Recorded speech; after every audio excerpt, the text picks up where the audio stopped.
Matt Lenihan Boxing Social in association with Empire Fight Store and our Kings. Don't let me bore you too soon, because it's just the intro. Look, last week, it's been a hectic time for you. A couple of days notice, bang, Saudi, back. And now we're here for a fight week, which I've been looking forward to for a very long time. Lewis Crocker, Paddy Donovan. Let's go backwards before we come to this one. Just sort of your reaction to last week and everything that went on, and obviously how is Parker-Bakole now after sort of what went on? Well, first and foremost, Martin's absolutely fine. I mean, at the end of the day, he took a risk. There's high risk and low reward. Well, that was high risk, but very high reward, and that's primarily why he took it. And we guarantees that we've got another fight in May, so he's over the moon.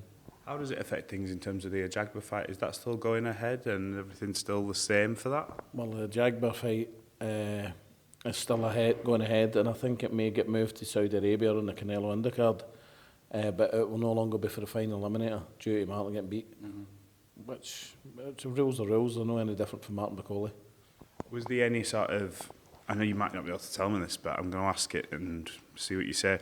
When you take a risk like that, was there any assurances given maybe by some of the higher ups, not just necessarily take Al Sheikh, but the promoters to say, look, you're doing us the favour here. We know that you're in Congo, we're flying you in last minute, you're a credible name, but you're risking everything. We'll give you, another opportunity to try and get you back into fighting for a world title, because for a long time no one's going to want to touch Parker-Bakole with a barge pole for obvious reasons. So when he comes in on short notice, what has anything been sort of offered in way of, look, thank you for doing us this, we can do this? As I've stated, we're fighting every Jagba on the 3rd of May, so it's as you were. As you were, just not for the world title at the minute. Well, it's not the world title, it's the final eliminator. And even given in a final eliminator, if we hadn't took that fight the weekend, Martin probably it would have beat Effie Jagba for the final eliminator, but probably wouldn't have fought for the world title to maybe March or April of next year. Yeah. So the plan is we've took that fight there. Never came off for us. That's the way it was. We fight in May and we'll fight in October. Brilliant. And then, we'll fight anybody in October. We'd fight a rematch with Joe Parker. Yeah. Oh, 100%. 100%. I mean, Joe Parker's openly said he hurt him badly in the first round. He connected. Oh, I know he did. Yeah. And that was, Martin hadn't ran the length of himself for that fight. Yeah. You know what I mean? So, when you look at that fight, I was literally just before it had happened, I saw him catch, I think, Joe, the back end of round 1, and I was like, he's so dangerous. And when Joe hit him flush on the chin, he just went, sort of shook his chin. But then the shot that took him out, I think that does anyone, that place there on the top of the cranium. Where equilibrium goes, but I think, if I'm honest, the punch that he took, or with the right hand and went like that, the punch, that was still in his system when he got hit with that top head, in my opinion, and that's how the legs disobeyed him. Well, look, we look for. Listen, credit to Joe Parker. He had to do what he done, but listen, he was hurt 2 or 3 times in that fight with somebody that hadn't trained for that fight. Joe knows when they've sparred, when Martin's fully fit, Martin will beat Joe Parker 100%. Well, look, let's move on to why we're here. Lewis Crocker. I always find Lewis around fight weeks quite edgy, I won't say nervous, but he's got that bit between his teeth and it's like, look, just get me to fight night kind of mode. Yesterday, wasn't sure what we're going to get. It's always, you don't know. Very calm, very calculated. Seems in a really good place. You'll know more than me. Mentally, physically, looks good. How happy are you with Lewis's A, preparation, but B, sort of just how he is in himself on fight week? He's in the best possible place he's ever been, mentally, physically. He just had his photographs there. He's a specimen for 10 stone 7. We've changed something in this camp, and it's been instrumental. It's going to be instrumental in this fight. I'm not going to tell you what it is, but you'll all find out what it is, and it will make such a difference, and has made such a difference. Because, in my opinion, we've sparred 2 guys. Well, it's not just in my opinion. He sparred two guys that are better than Paddy Donovan. He sparred Kieran Malloy, who beat Paddy. He was the last guy to beat Paddy, and he beat Paddy pretty comfortable in the national championships. And Josh Taylor, unified world champion. And with this new approach that we've got in this, and for this fight, Lewis Crocker has looked sensational in sparring. I hear when people talk about this fight, I think Andy mentioned this, I think, can't remember if it was yourself, I think when you talk about Lewis Crocker, because there's such a big thing made about his power from yourself, look, Jamie Conlon's told me himself, he says when he sees him hit stuff in the gym, he goes, it's frightening.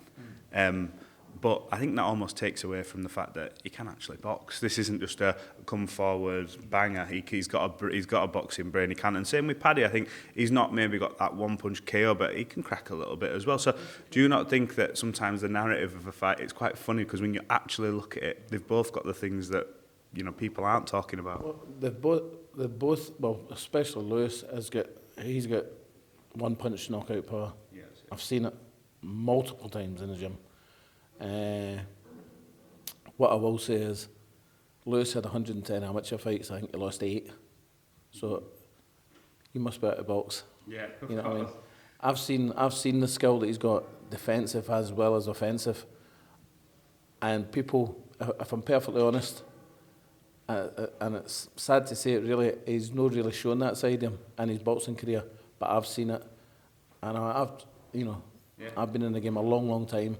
He's an exceptionally good boxer, as Paddy Donovan is. Yeah.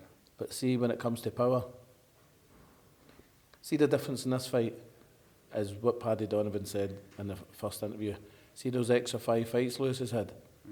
Lewis has been in a doghouse with Conor Walker, who's a good fighter. He's proved himself since and came through at the other end. Paddy's not been there, and Paddy's been hurt. I've never seen Lewis Crocker hurt. I've seen Paddy hurt, and he'll get hurt again on Saturday night. When Paddy's team are talking about, Paddy's saying this ends inside the distance. That will end inside the distance. Yeah. They sort of insinuate that that's a come forward. I asked Lewis yesterday, do you expect him to meet you and trade and fight, or do you expect the back foot? Because if he's looking for that stoppage, look, you can stop a man boxing, moving and catching and timing, but the way they talk, it's almost sometimes you think, oh, are they going to come straight forward for Lewis? What are you expecting? Paddy Donovan comes and meets in the middle of the ring, he'll get stopped in 2 or 3 rounds. Paddy Donovan, as soon as he gets a full flush shot, whether it be a left hook, left to the body, right hand, uppercut, whatever punch lands, flush, you mark my words, Paddy will retreat and revert to type. It's not good to look ahead, but I think they added... I'm looking ahead to Saturday, no further.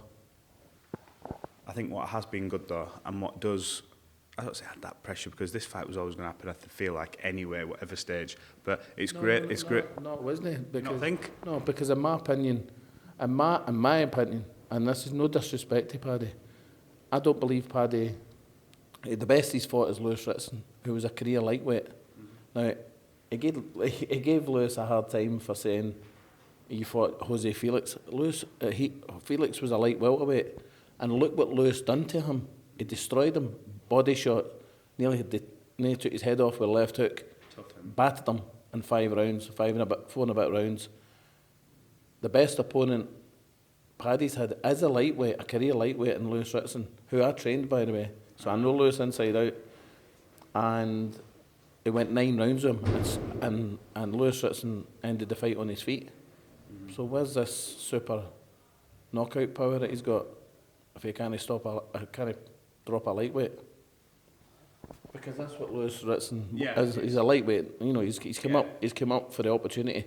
Not because he wants to fight a welterweight. No.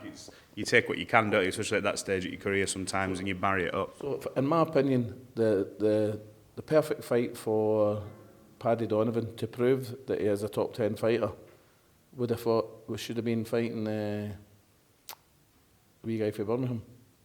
Walker. We Conor Walker. That would have been a cracking fight. And then the winner fights us.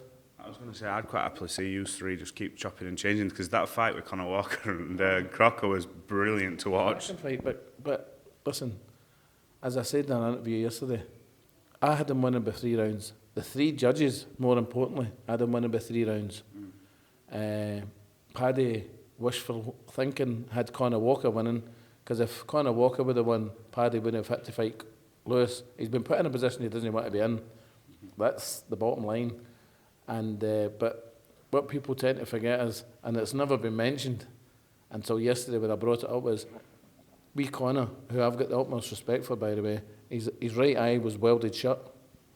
No, it wasn't the referees that done that. No. It was a left hook for Lewis Crocker. So each and every time he's hitting there, scoring points, Lewis won that fight.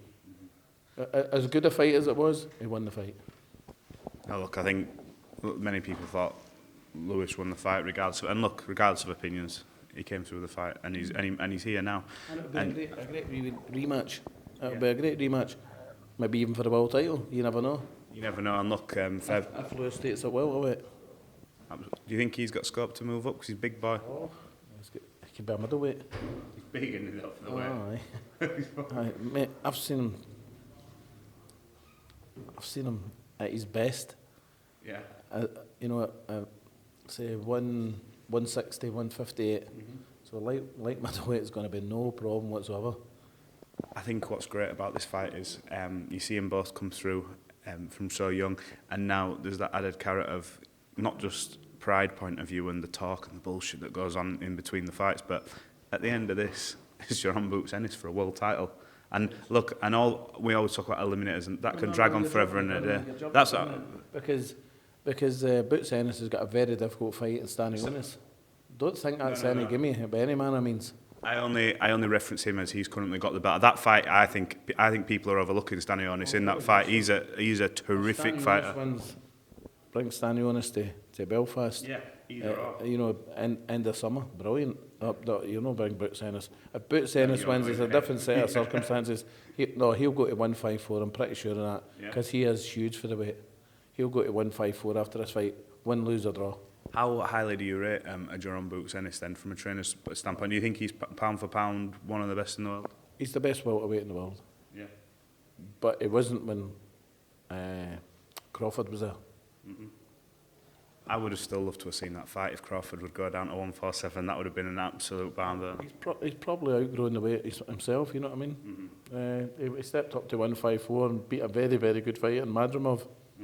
When I've got a fight in Madrim, he's 21-0, I think. 20-1, I think it is. 19 wins, 18 knockouts, and 1 defeat. And the only defeat was to Madrimov on 3 weeks' notice. And he's marked Madrimov here, and in his nose, Emmanuel Colombo, and try to get him a fight. It's like, it will be, won't it, if you're doing that Israel Madrimov on a few days' notice? Well, 3 weeks' notice, but Madrimov's an elite fighter, as he showed on Saturday night. Yeah, 100%. Israel Madrimov and Virgil Ortiz put on a great show. Like to see that again, but there's so many good fights to be had. Billy, appreciate your time. Really looking forward to this weekend, just as a fight fan, and obviously get to be there, thankfully, as part of the media, and we look forward to seeing a great show. So we appreciate you catching up. I just want to wish both boys, I mean, the press conference maybe 5-6 weeks ago was a wee bit cheeky, but yesterday's was more dignified. And I think the realisation of the fight is kicking into now, and there's no getting away from it now. Saturday can't come quick enough, because Crocker's in the best form that I've ever seen him in, and when he's in that kind of form, he's a dangerous man. Agree. Billy Nelson, really appreciate your time. Cheers.